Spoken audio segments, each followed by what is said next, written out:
तुम सिर्फ अपनी ड्यूटी कर रही थी, डॉक्टर साळुंखे के साथ गद्दारी नहीं। और क्या जो डॉक्टर साळुंखे ने अपनी रिपोर्ट में नहीं लिखा है या गलत लिखा है डॉक्टर समीर? एक बहुत जरूरी बात, आइए मेरे साथ।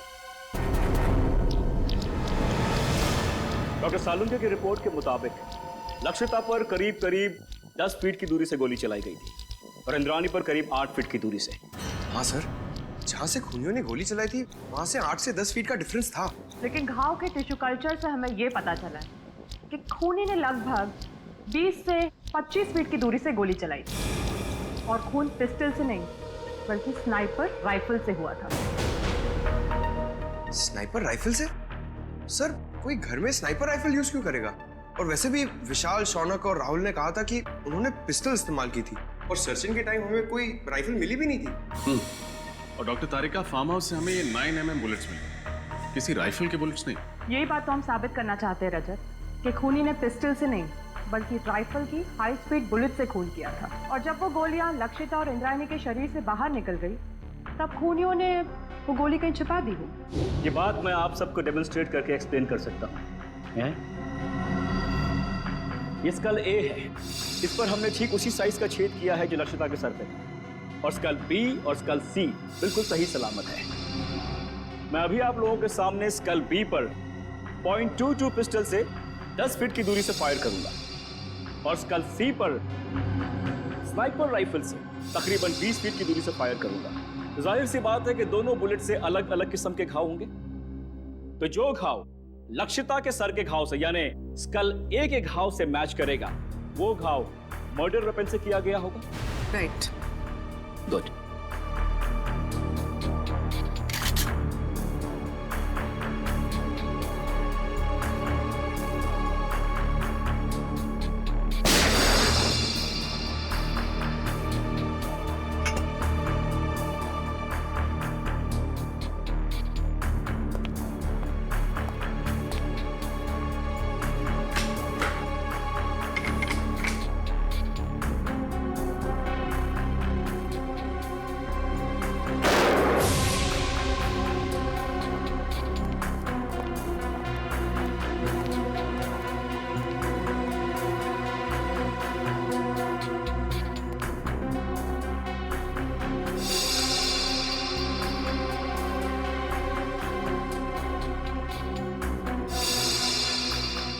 कहना बिल्कुल सही है सर, दोनों का खून राइफल से ही किया गया। हाई स्पीड बुलेट से जो घाव स्कल पर हुआ है वही घाव लक्षिता के सर पर भी था। विश्वास नहीं हो रहा है साळुंखे साहब ने इतना बड़ा झूठ बोला हमसे। विशाल, शौनक और राहुल को लेकर आओ, उन्हें फार्म हाउस लेके चलते हैं, देखते हैं एग्जैक्टली वहां पे क्या हुआ था।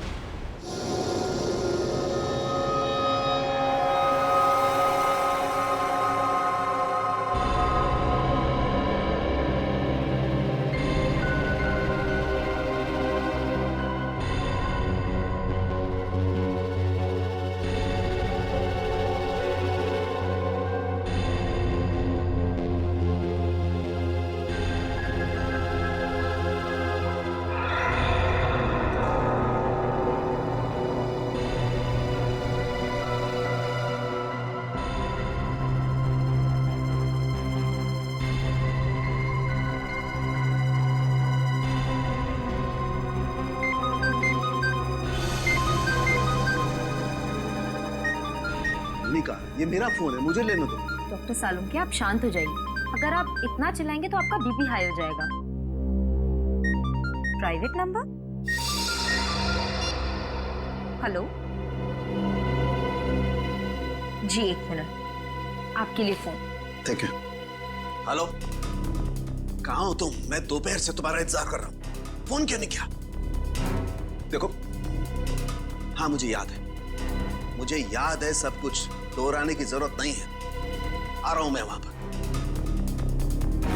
क्या तुम्हारा दिमाग खराब हो गया? देखो, जो कुछ करना है मेरे साथ करना, उसे कुछ भी नहीं होना चाहिए। हाँ ठीक है, आ रहा हूं मैं।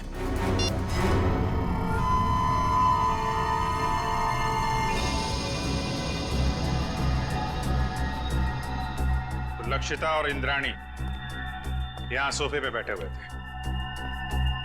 अब ठीक से याद करके बताओ कि 10 सितंबर की रात को यहाँ पे क्या हुआ था? क्या किया था तुम लोगों ने? सर उस रात करीब 9-9:15 बजे होंगे सर। हम लोग पिस्तौल लेके जैसे ही फार्म हाउस के बाहर पहुंचे, यहाँ कोई वॉचमैन नहीं था। सर हमने तय किया था कि हम पहले दोनों को शांति से समझाएंगे, अगर वो नहीं मानेंगी तो फिर उन पर गोली चलाएंगे। तो फिर तुमने उन्हें समझाने की कोशिश की? नहीं सर, जैसे ही हम लोग यहाँ पर पहुंचे, यहाँ पे बहुत अंधेरा था, सिर्फ टीवी की आवाज़ सुनाई दे रही थी। इससे पहले कि हम लोग कुछ करते, उन लोगों ने हम पे गोलियां चलानी शुरू कर दी। और उसके बाद तुम लोगों ने भी गोलियां चलानी शुरू कर दी? हाँ सर, क्या करते, उन्होंने शौनक को एक गोली मार दी थी। बस मेरी जान जाते जाते बची है सर, ये देखिए।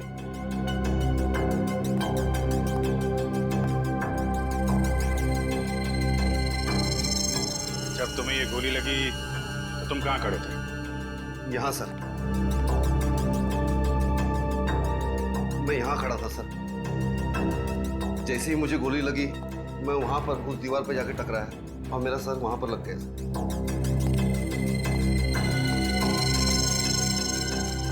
यहाँ पे गोली लगी तो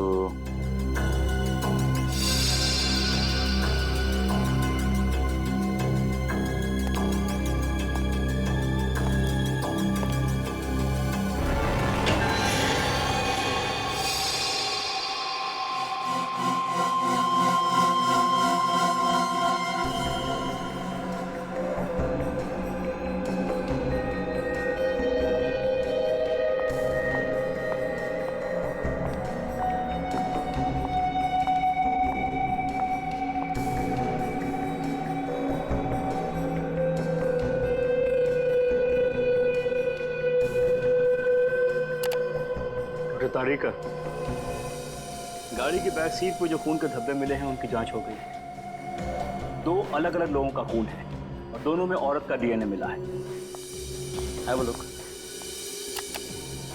दोनों औरतों की उम्र 45 से ज्यादा नहीं होगी। डॉक्टर समीर, क्या आपको पूरा यकीन है कि इसमें और कोई तीसरे आदमी का डीएनए सैंपल नहीं है? दूसरी बार डीएनए जांच में कोई गलती नहीं होनी चाहिए। I am very sure doctor, मेरा टेस्ट गलत नहीं हो सकता है। ओके। अच्छा, आपने अभी कहा कि दोनों औरतों की उम्र लगभग 45 साल है, राइट? या 45। तो कहीं ये डीएनए इंद्राणी और लक्षिता का तो नहीं? उन दोनों की उम्र भी लगभग 45 साल ही थी। हो सकता है, क्वाइट पॉसिबल। लेकिन ये कंफर्म करने के लिए उन दोनों औरतों के डीएनए से इस खून के डीएनए को मैच करना होगा। इन तीनों की बातों से और डॉक्टर समीर और तारिका की फोरेंसिक रिपोर्ट से साफ साफ पता चलता है यहाँ पे सारा चक्रव्यूह जानबूझ के रचा गया है। Yes sir. अगर ये तीनों दरवाजे से ही गोली चला के भाग गए तो फिर शौनक का खून लक्षिता के शरीर के पास कैसे मिला? और सर अगर दोनों यहाँ बैठी थी तो हमें इंद्राणी की लाश यहाँ नीचे कैसे मिली? हो सकता है गोली लगने के बाद वो वहां से उठ के भागी और यहाँ पे गिर पड़ी। और इस दीवार पे गोलियां कहां से चलाई गई? और तो और इन तीनों लोगों की उंगलियों के निशान इस घर में कहां से आए? अंगद, ये सारी कारीगरी उस अंगद की है। उसी ने इन तीनों की उंगलियों के निशान और ब्लड सैंपल यहाँ पे प्लांट किए हैं। और सर अगर इंद्राणी और लक्षिता ने गोलियां चलाई होती तो हमें गन्स भी मिलती। गन्स तो हमें मिली नहीं है। करेक्ट। और सबसे बड़ी बात यह है कि गोली अगर दरवाजे की तरफ से चलती तो घाव सर के पीछे की तरफ होता है, सामने या साइड में नहीं। अब तो साफ हो गया है, डॉक्टर सालुंखे ने जानबूझ के गलत रिपोर्ट बनाई है ताकि हम इन तीनों पे शक करें। मगर सर, डॉक्टर सालुंखे ऐसा करेंगे क्यों? अब ये बात तो डॉक्टर सालुंखे ही बता सकते हैं और डॉक्टर साहब गायब हैं। समझ में नहीं आता ये सालुंखे अजीब हरकतें क्यों कर रहा है। सर, अंगद के गाड़ी के बैक सीट पे जो खून मिला था उसके डीएनए टेस्ट से साबित होता है कि वो खून लक्षिता और इंद्राणी का था। और डॉक्टर सालुंखे उस दिन अंगद के साथ ही थे। सालुंखे से बहुत सारे सवाल पूछने हैं, बहुत सारे सवाल हैं। फोन लगा रहा हूँ लेकिन फोन लग नहीं रहा है उसका। सर डॉक्टर सालुंखे तो अपना फोन 24 घंटे ऑन रखते हैं और उनकी आदत है कि वो तुरंत फोन रिसीव करते हैं। लेकिन सर, जब हम उनके घर उस दिन गए थे तो उन्हें पता भी नहीं था कि उनका फोन है कहाँ। तो हेलो, पता लग गया? अंगद और सालुंखे साहब ने सबसे ज्यादा फोन किस नंबर पे किए थे? हाँ हाँ, मैं नोट करता हूँ। पूर्वी, फोन दो। हाँ, बोलिए। Okay, thank you. सर, सालूम के साहब ने 10 सितंबर को अंगद के साथ 15 बार फोन पे बात की थी और हर बार उनकी फोन का लोकेशन वाड़ी और पनवेल के बीच था। अंगद को 15 बार फोन किया है और वाड़ी और पनवेल के बीच में? सर, अंगद किसी प्राइवेट नंबर से फोन पे बात कर रहा था, इसीलिए उसका मोबाइल फोन ट्रेस नहीं हो पाया। और 15 सितंबर को रात 9 बजे सालूम के साहब का मोबाइल शादीन मॉल के पास ट्रेस किया गया है। शादीन मॉल? सर, डॉक्टर तारिका से मिलने के बाद अभिजीत और मैं वहाँ डिनर के लिए गए थे और इसी मॉल के पार्किंग लॉट में सर मुझे गाड़ी के विंडशील्ड पे चॉकलेट के पेपर पे लिखा हुआ वो सुराग मिला था और उसी सुराग के जरिए हम लोग होटल रेड सेंट्रल के कमरा नंबर 111 तक पहुंचे। सर, इसका मतलब डॉक्टर सालुंखे ने आपकी गाड़ी पर वो सुराग हमारे लिए छोड़ा था? सर, मतलब डॉक्टर सालुंखे हमारी मदद करना चाहते हैं? पहले ये सालुंखे काम बिगाड़ता और फिर सुधारने के लिए हमारी मदद भी कर रहा है। वाह! सालुंखे को तो सच्चाई बतानी ही पड़ेगी, सच्चाई बतानी पड़ेगी सालुंखे को।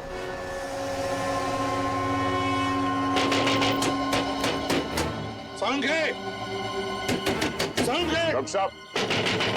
सालुंखे साहब! सर, दरवाजा तोड़ दूं? तोड़ दो। डॉक्टर साहब! सालुंखे! सालुंखे! देखो उसे, देखो।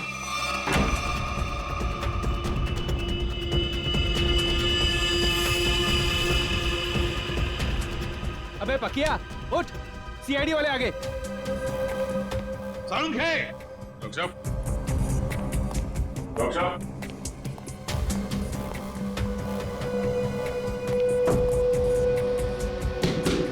सालुंखे साहब!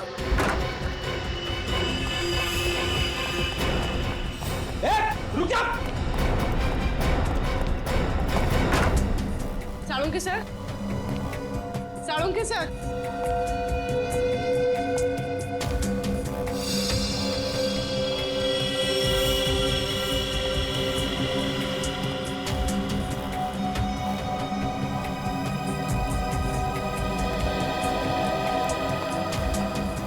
सालुंखे गायब है ना?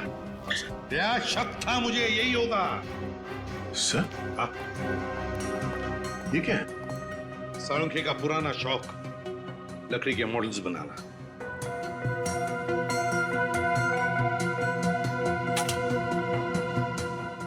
डॉक्टर साहब का मोबाइल सर। मोबाइल छोड़कर गया वो? ऑफ है।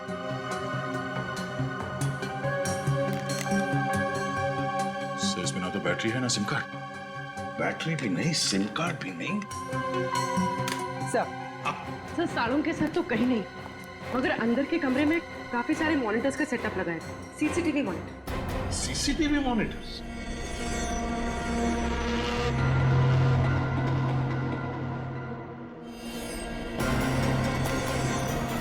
रुक जाओ, वरना गोली मार दूंगा।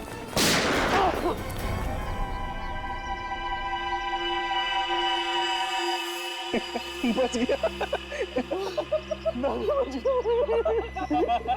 बच गया, लेकिन अब नहीं बचोगे बच्चों।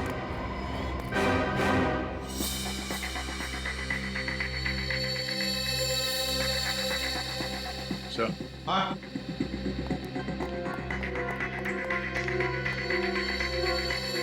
ये देखिए सर, खुफिया कैमरा। लगता है कोई डॉक्टर सालुंखे के ऊपर नजर रखे हुए था। सर, और ये मोनिका भी कहीं दिखाई नहीं दे रही। सर, मुझे लगता है सालुंखे सर को ये कहीं लेकर गई होगी सर। कहाँ? ये दोनों बताएंगे सर। हमें कुछ नहीं मालूम साहब। क्या जानते हो तुम लोग? साहब कुछ नहीं जानते सर। कुछ नहीं जानते? कुछ नहीं जानते? साहब, हम तो सिर्फ घर की देखभाल करते हैं साहब। डॉक्टर सालुंखे और मैडम मोनिका के जाने के बाद घर में कोई ना देख पाए सर। डॉक्टर सालुंखे कहाँ है? हमें कुछ नहीं मालूम सर। तो छोटे मोटे टपोरी है सर। हमें कहा गया था इस घर पे नजर रख के, और जब भी कोई इधर ताक झाक करे तो हमें खबर कर दे। तुमने अभी तक ये नहीं बताया कि डॉक्टर सालुंखे और मोनिका कहाँ है? बताओ। कैसे बताए सर? हमें खुद को नहीं पता। हमें तो इतना पता है कि जब तक राहुल, शौनक और विशाल को अदालत सजा नहीं दे देती तब तक डॉक्टर सालुंके को अपने कब्जे में रखने का है। सर हमने आपको सब कुछ बता दिया है सर, अपना जुर्म भी कबूल कर लिया है सर। और सर ये भी बता दिया है कि हमने लक्षिता और इंद्रानी का खून कैसे किया, फिर हमें यहाँ क्यों बिठा के रखा है? ये बताने के लिए कि इंद्राणी और लक्षिता का खून तुम लोगों ने नहीं किया। क्या? पर सर हमने तो सर अपने हाथों से लक्षिता और इंद्राणिया पे गोली चलाई थी सर। हाँ लेकिन वो दोनों पहले से ही मर चुकी थी। क्या? वो दोनों मर चुके थे?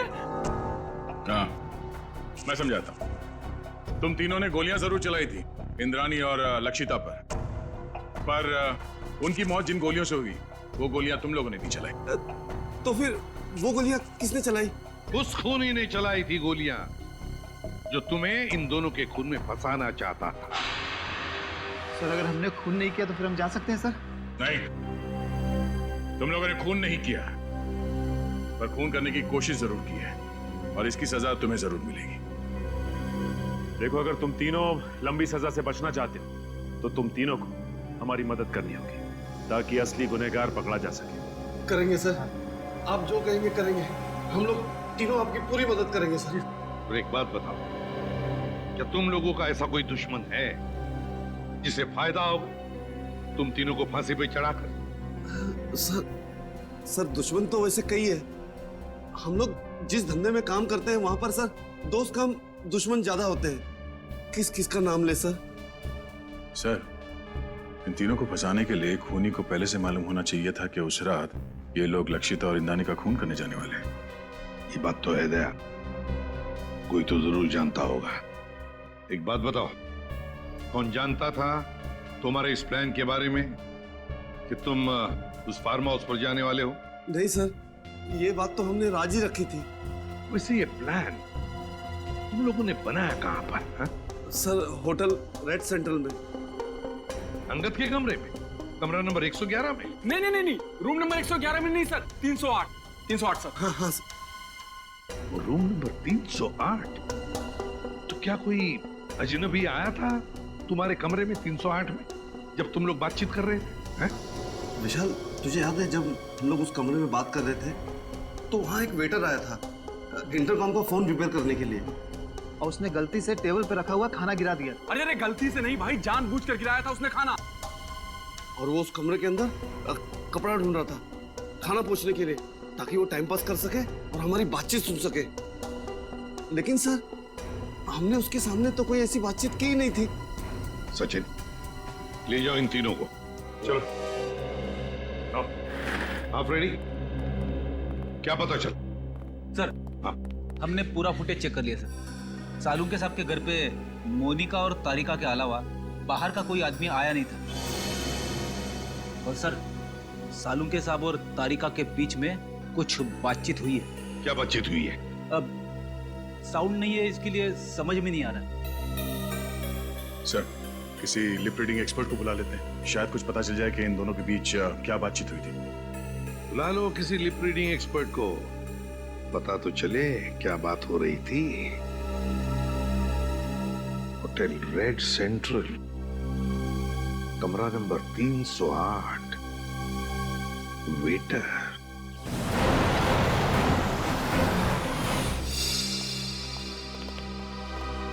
हेलो सर, आप लोग फिर से यहाँ? हमें कमरा नंबर 308 दिखाओ जहाँ पे शौनक, विशाल और राहुल ठहरे थे सितंबर 10 को। क्यों, क्या हुआ? क्यों क्या बात नहीं, पहले चाबी दो और उस वेटर अमित को बुलाओ।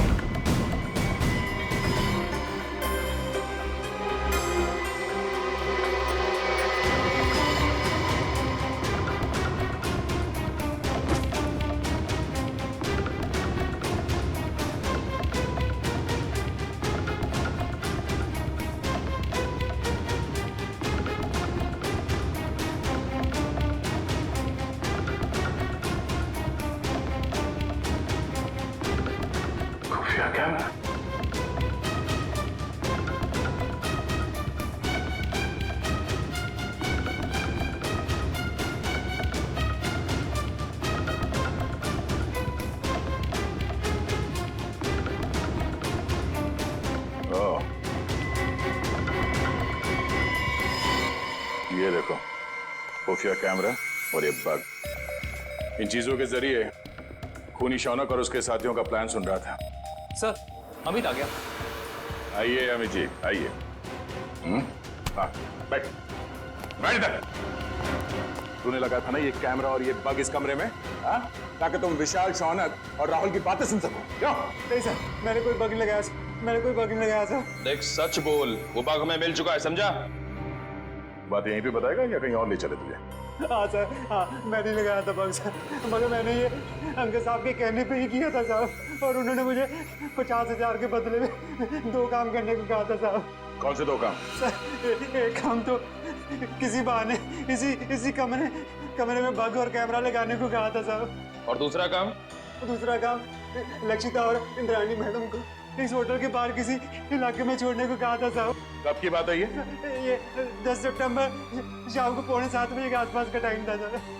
10 सितंबर। चल, अभी वो जगह दिखा जहाँ पे तुमने लक्षिता और इंद्राणी को छोड़ा था। चल चल।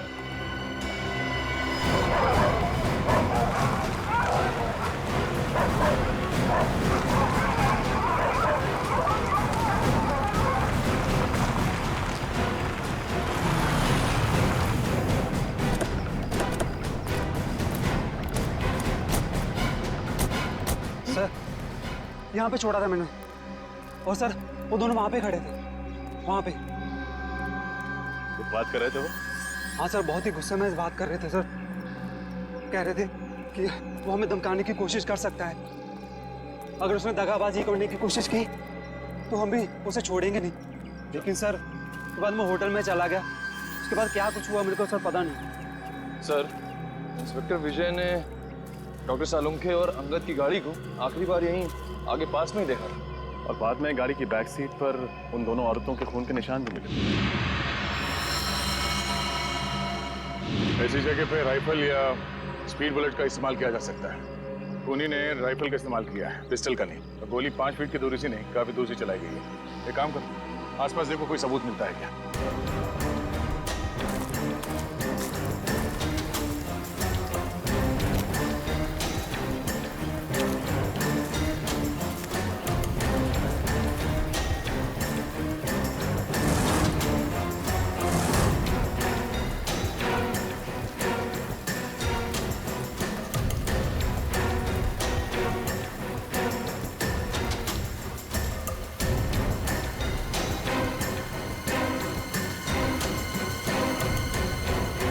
तो गोली और इस पे खून भी लगा हुआ है। 2 गोली एक ही जगह पे कैसे? मतलब जो भी हुआ यहीं आसपास कहीं हुआ है। सर! हाँ, निकल।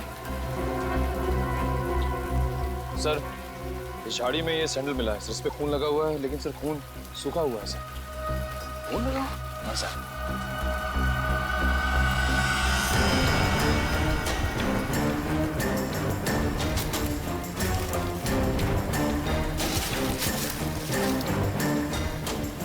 सर, ये तो लक्षिता मैडम का बैग है, मुझे अच्छी तरह से याद है।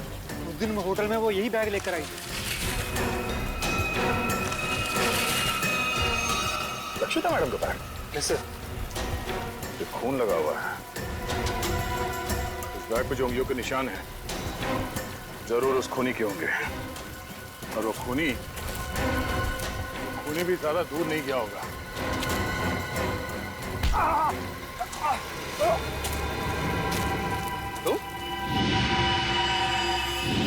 तो लक्षिता के फार्म हाउस के रखवाले हैं? तुम यहाँ क्या कर रहे हो?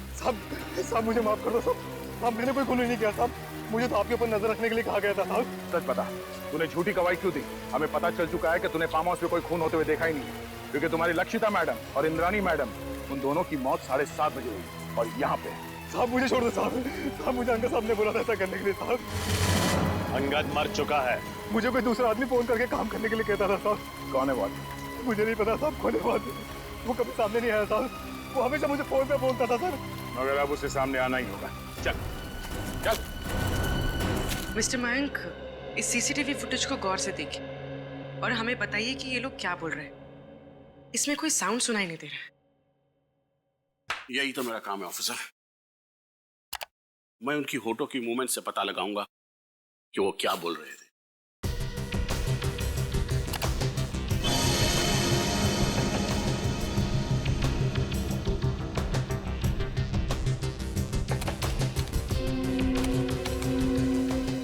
ACP sir Lakshita Lakshita Lakshita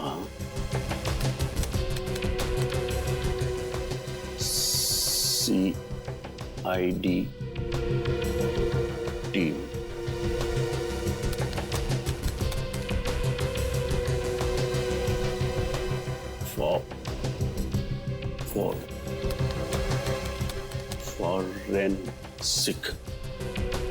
forensic Abhijeet, उस प्लॉट पर से जो पर्स मिला उस पर जो उंगलियों के निशान है वो खूनी के ही हैं। सर ये खूनी बहुत चालाक है।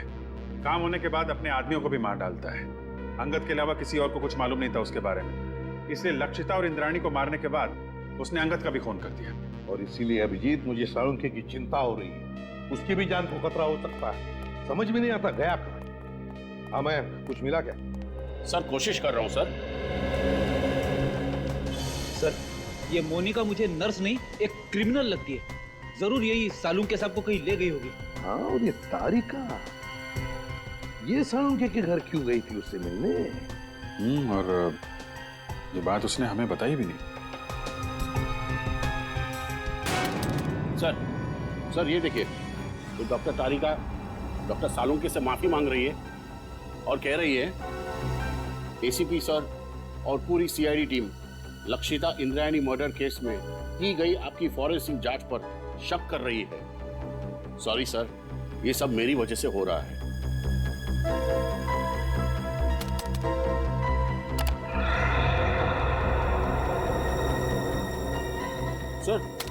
सर ये भी देखिए, डॉक्टर सालुंखे किसी के साथ फोन पर गुस्से में बात कर रहे हैं और कह रहे हैं जो करना है मेरे साथ करो, उस लड़की को कुछ नहीं होना चाहिए।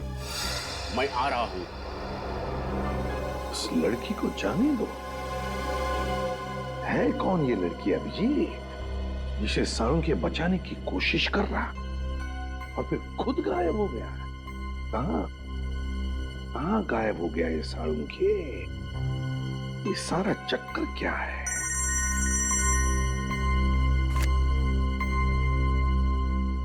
Doctor Sameer,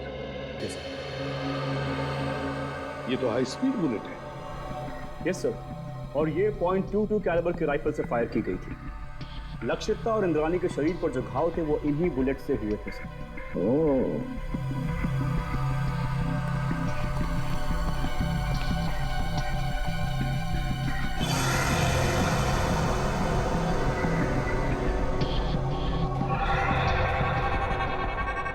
doctor Sameer, yes sir, ये अंगूठे का निशान है ना? Yes sir. ये ऐसे धुंधले क्यों है ये निशान? ये ठीक से मिले नहीं? नो सर, ये धुंधला नहीं, ये निशान ऐसे ही है। I explain. ये देखिए सर, खून से सनी हुई बाकी उंगलियों के निशान हैं इस बैग पर, लेकिन अंगूठे का निशान नहीं है सर।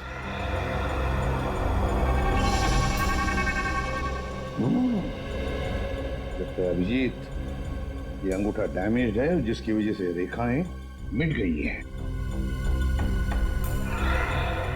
हाँ सर, लगता है ऐसा हाथ मैंने कहीं देखा है। बिल्कुल सही अभिजीत, मैंने भी ऐसे अंगूठे वाले आदमी को देखा है।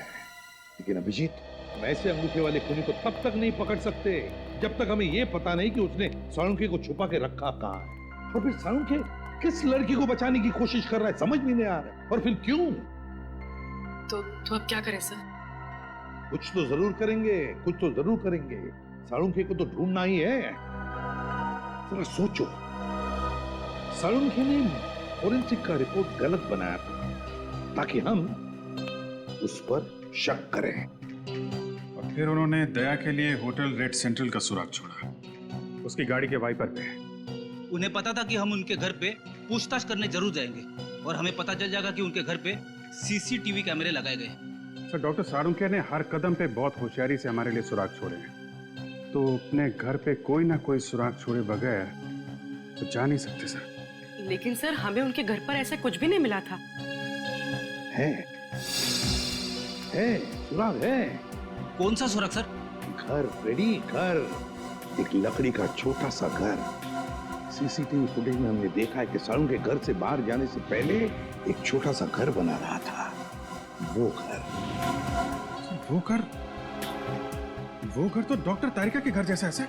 हाँ, तारिका कहाँ गई? डॉक्टर समीर, तारिका कहाँ है? सर, अंदर की कार सीट पर जो खून के धब्बों के निशान मिले थे, उनकी जांच करने के बाद वो कहीं चली गई है। उसका फोन भी नहीं लग रहा है। फोन? मतलब डॉक्टर सालुंग के फोन पे जिस लड़की को बचाने की बात कर रहे थे वो डॉक्टर तारिका है? हाँ अभिजीत, सालुंग की तारिका के घर ही गया है। इसका मतलब है सालुंग की और तारिका की जान खतरे में है।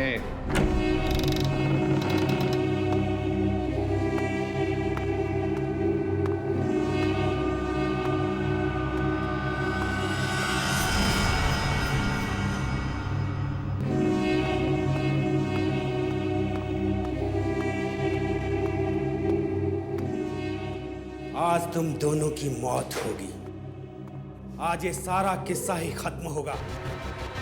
नहीं नहीं नहीं नहीं नहीं डॉक्टर तारिका, ऐसे रोते नहीं। अरे अपने बॉस को देखो, कैसे बैठे हुए, निडर, शांत। बहुत होशियार समझते हो अपने आप को ना, जरूरत से ज्यादा चालाक और चतुर। ऐसे चालाक फॉरेंसिक एक्सपर्ट की मौत भी एक एक्सपर्ट के हाथों होनी चाहिए। वो होगी।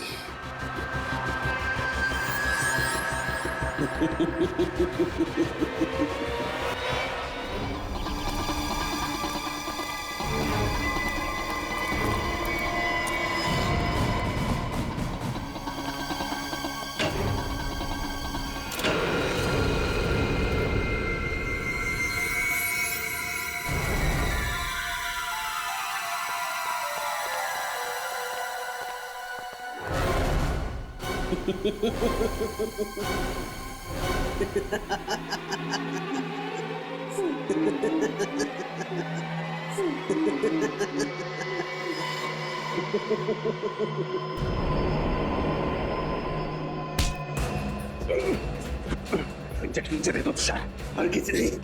सीआईडी मुझे जिंदा कभी नहीं पकड़ सकती है। मैं ये इंजेक्शन खुद इंजेक्ट करूंगा। नहीं नहीं।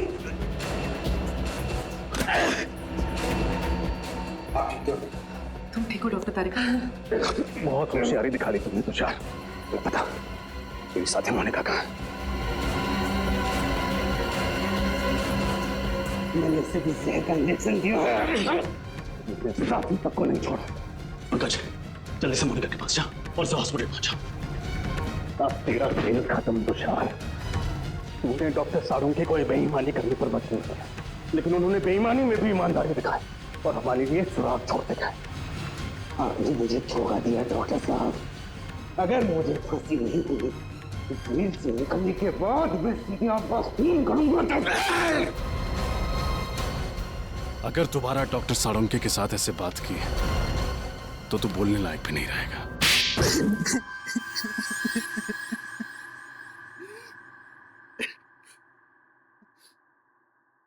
कितनी मेहनत से मैंने ये पूरा प्लान तैयार किया था। एक तीर में 5 शिकार, लक्षिता, इंद्रानी, राहुल, विशाल, शौनक, सबको एक साथ अपने रास्ते से हटाने का प्लान बनाया था मैंने। इंद्रानी और लक्षिता को तुमने क्यों मारा? क्योंकि मैं इनकी पूरी जमीन हड़पना चाहता था, इसलिए मेरे लिए इनका मरना बहुत जरूरी था। मैंने इन्हें इस तरीके से मारा कि इनके खून के इल्जाम में ये तीनों फंस जाएं और इन्हें फांसी की सजा हो जाए, क्योंकि इन तीनों ने लक्षिता और इंद्रानी को जान से मारने की धमकी दी थी। इसलिए सबको यही लगता कि खून इन तीनों ने किए। लेकिन इस सब में डॉक्टर साळुंखे को क्यों फंसाया तुमने? क्योंकि सीआईडी डॉक्टर साळुंखे पर बहुत भरोसा करती है। उनकी फॉरेंसिक रिपोर्ट के आधार पर केस की तहकीकात आगे बढ़ाती है। यहाँ तक कि अदालत में फॉरेंसिक रिपोर्ट को बहुत महत्व दिया जाता है। इसलिए मैंने डॉक्टर साळुंखे को गलत फॉरेंसिक रिपोर्ट बनाने के लिए मजबूर किया। तुम्हारा दिमाग खराब है? तुमने पूरी की पूरी सीआईडी टीम के पीछे अपने स्नाइपर लगा रखे? वो भी बहुत अच्छे स्नाइपर। इनका निशाना कभी चूकता नहीं है डॉक्टर साहब। इसलिए मेरे कहे अनुसार अगर आपने इस मर्डर केस में इस फॉरेंसिक रिपोर्ट में बदलाव नहीं किया ना तो क्या? तो मैं आपकी पूरी सीआईडी टीम को एक साथ एक समय मरवा डालूंगा। मेरी मदद करेंगे ना? देखो तुम, आप मेरी मदद करेंगे। अगर आपने एक भी सीआईडी ऑफिसर को इन्फॉर्म करने की कोशिश की ना तो मैं पूरी की पूरी सीआईडी टीम को खत्म कर दूंगा। जरा सोचिए डॉक्टर साहब, 16 साल पुराने आपके दोस्त और सीआईडी टीम, इन सब की मौत के जिम्मेदार आप होंगे। आप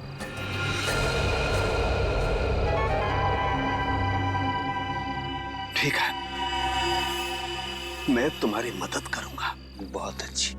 और हाँ, कोई होशियारी नहीं। हमारी हर चीज अभी रिकॉर्ड करेगा।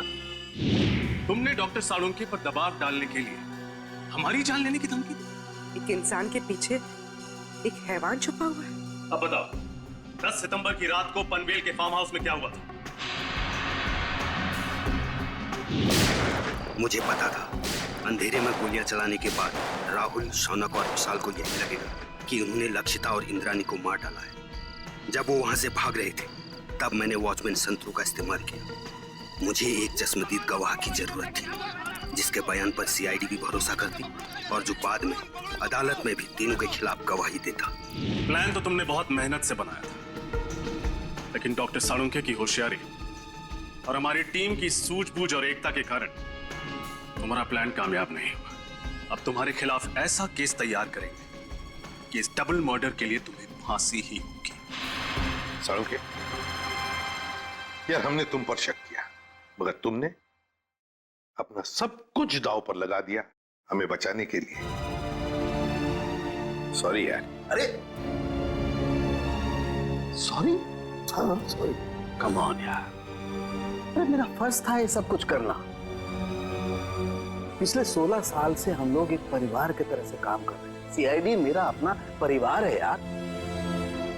हाँ मैं मानता हूं, एक पल के लिए मुझे कश्मकश थी कि मैं सीआईडी को भी बचाऊं और अपने प्रोफेशन के साथ गद्दारी भी नहीं करूं। ये प्रॉब्लम थी मेरे सामने, लेकिन यार प्रतिमान प्लीज डोंट से सॉरी यार, प्लीज। चलो ठीक है, जो हुआ सो हुआ, है ना, भूल जा यार। लेकिन सबसे खुशी की बात क्या है मालूम? जो तू सही सलामत वापस आया वन पीस में। आना ही था मुझे वापस। मुझे पूरा भरोसा था तुम लोगों पर। मुझे मालूम था तुम लोग मुझे कभी कुछ नहीं होने दोगे। तो रोता क्यों है? रो नहीं रहा हूं मैं यार, रो नहीं रहा हूं मैं यार। तुम नहीं सुधरोगे यार। क्या हुआ दे? चुप क्यों? क्या परेशानी है? सर पता नहीं क्यों मेरा दिल नहीं मानता कि ये तीनों खूनी हैं। मैंने इतने साल उनके साथ काम किया है और कितना कुछ सीखा है उनके पास से, लेकिन इस केस की फोरेंसिक जांच उन्होंने ठीक से नहीं की। 10 सितंबर को कमरा नंबर 111 में कौन ठहरा हुआ था? वो हमारे असिस्टेंट मैनेजर अंगद को दिया गया है। अरे ये तो वही है, विजय सर को बुलाता हूँ।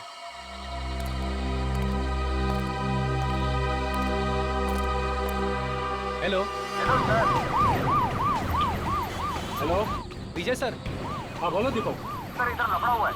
तुम्हें पक्का यकीन है? हाँ सर। कहाँ हो तुम? इधर पानी चिल्ली में। ठीक है, हम अभी पहुंचते हैं।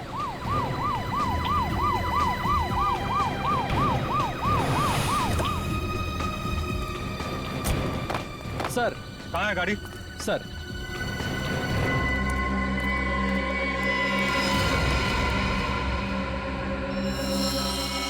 आदमी भी वही है और गाड़ी भी वही है। क्या पकड़ो उसे? इंस्पेक्टर विजय क्या हो रहा है आप? प्लीज यहाँ से चले जाइए। नहीं मैं नहीं जा सकता, मुझे उससे काम है।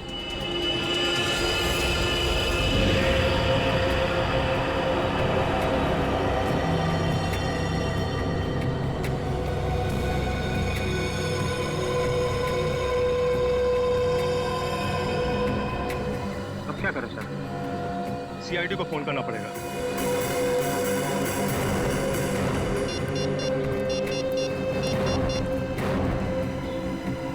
हेलो,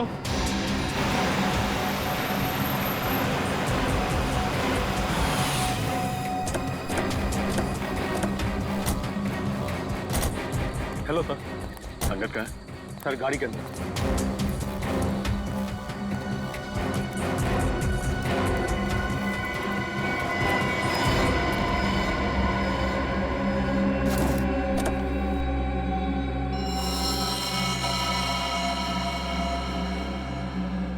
एक ही बार में गले की नस काट दी। लगता है सर मरे हुए काफी समय हो गया। देखो गाड़ी में और क्या क्या मिलता है।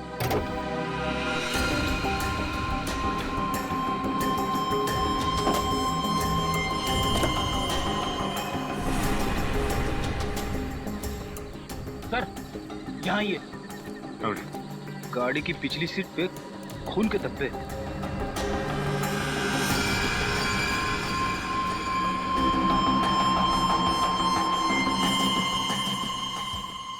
सर अंगद की लाश तो ड्राइवर सीट पर है, फिर गाड़ी के पीछे वाली सीट पर खून के धब्बे कैसे हैं? हाँ पूर्वी, ये बात तो है। आपको कैसे पता चला कि इंद्रानी और लक्षिता के मर्डर केस में अंगद का कनेक्शन? दरअसल बात यह है सर कि 10 सितंबर की रात को मैंने इस आदमी को डॉक्टर सालुंके के साथ देखा। अभी जिंदा था। वो 10 सितंबर की रात हम जेल से फरार 2 कैदी पीकू और जग्गू का पीछा करते हुए वाड़ी वो हम पर लगातार फायर कर रहे थे। वहाँ पार्क की हुई एक गाड़ी के पीछे से भागते हुए वो जंगल में छिप गए। जब मैं उस गाड़ी के पास पहुंचा तो डॉक्टर सालुंके को उस गाड़ी से निकलते देख मैं आश्चर्यचकित रह गया। इंस्पेक्टर विजय, क्या हो रहा है यहाँ पर? सर, हम कुछ क्रिमिनल्स का पीछा कर रहे हैं। आपकी जान को भी खतरा हो सकता है। आप प्लीज यहाँ से चले जाइए। नहीं, मैं नहीं जा सकता, मुझे उससे काम है। सर मैंने कहा ना, आपकी जान को भी खतरा हो सकता है। प्लीज आप चले जाइए और उन्हें भी अपने साथ ले जाइए।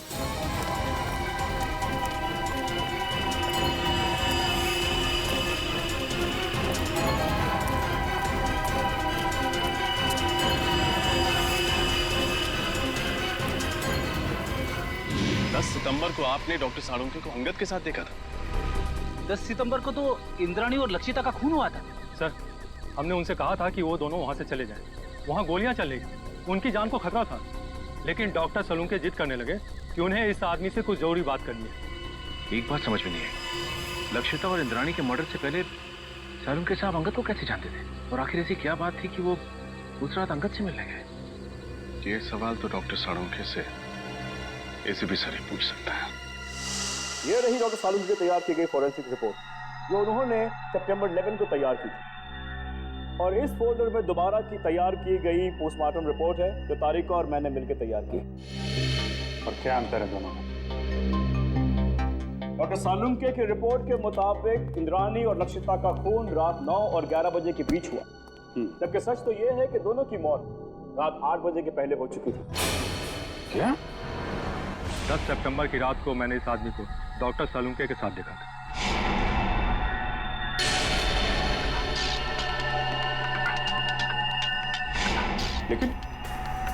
लेकिन डॉक्टर साळुंखे ऐसी गलती कैसे कर सकते हैं? मुझे भी हैरानी हो रही है अभी। और तो और लाश के ऊपर जो बुलेट वुंड्स थे, उसकी साइज भी उन्होंने गलत लिखी थी। असली घाव तो इससे काफी छोटे थे। नहीं, साळुंखे साहब ऐसी गलती कर ही नहीं सकते। कहीं ऐसा तो नहीं कि आप लोगों के हाथों से कोई गलती हुई हो? इसकी कोई गुंजाइश नहीं, हमने रीचेक किया था। एक बार पोस्टमार्टम हो चुका है, क्या दूसरी बार किया हुआ पोस्टमार्टम रिपोर्ट सही होता है? You are right officer. 24 घंटों के अंदर अंदर की गई पोस्टमार्टम रिपोर्ट सबसे एक्यूरेट होती है, क्योंकि उसके बाद बॉडी के ऑर्गन सड़ना शुरू हो जाते हैं। इसीलिए प्रिजर्व की गई लाशों पर ब्लड कल्चर्स और टॉक्सिकोलॉजी रिपोर्ट करना बहुत मुश्किल होता है। पर तो लक्षिता और इंद्राणी को मरे हुए तो 5 दिन हो गए। You are right officer. Doctor Tarika ने घाव के वीडियोस और फोटोज तब लिए थे जब घाव ताजे थे। इससे दोबारा ऑटोप्सी करने में हमें बहुत हेल्प मिली।